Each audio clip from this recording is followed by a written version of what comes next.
আমরা নিজেদেরকে মুসলিম দাবি করি, অথচ আমাদের মুসলিম শুধু নামটাই আছে। আচ্ছা, আপনারা বলেন তো, লা ইলাহা ইল্লাল্লাহ মুহাম্মাদুর রাসূলুল্লাহ এই বাক্য যদি হয় জঙ্গিবাদ, সন্ত্রাসী, নাউযুবিল্লাহ, তাহলে আপনি নিজেকে কীভাবে মুসলিম দাবি করেন? আপনার সামনে আপনার ধর্মকে, আপনার পতাকা, আপনার তাওহীদের কালিমাকে তারা জঙ্গি বলে। যে কালিমার জন্য আমাদের রাসূলুল্লাহ সাল্লাল্লাহু আলাইহি ওয়াসাল্লাম নিজে যুদ্ধ করেছিলেন, সাহাবীগণ যুদ্ধ করেছিলেন, নবীজির নাতি হাসান হুসাইন নিজেরা যুদ্ধ করেছিলেন এবং নির্মমভাবে শহীদ হয়েছিলেন, এই শুধু এই পতাকার জন্য। আজকে ওই পতাকা আমাদের মুসলিম ছেলেদের কাছে জঙ্গিবাদী পতাকা, নাউযুবিল্লাহ। অথচ আজকে মুসলিম উম্মার উচিত ছিল এই পতাকা আঁকড়ে ধরা, এই তাওহীদের কালিমা আঁকড়ে ধরা। আর কাফিরদের পতাকা আজকে মুসলিমদের ঘরে ঘরে।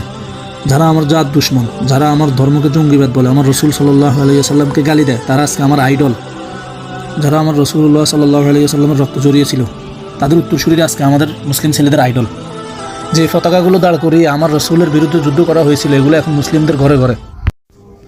তবে জেনে রেখো বাংলার মুসলিম সমাজ, তোমরা আজকে এই কাফেরদেরকে নিজেদের আইডল বানিয়েছো। কয়দিন পরে দেখবে এই জালিমরাই বাংলার প্রতিটি ঘরে ঘরে ঢুকে তোমাদের মা বোনদেরকে দর্শন করছে, আর তোমরা কিছুই করতে পারবে না।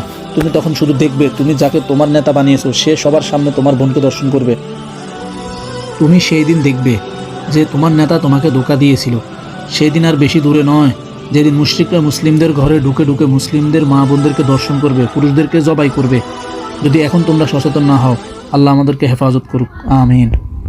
তারা প্রতিনিয়ত অস্ত্রশস্ত্র, তাদের সৈন্য রেডি করতেছে শুধু তোমাকে জবাই করার জন্য, তোমাকে হত্যা করার জন্য, আর তুমি আছো কাফেরদের খেলা নিয়ে।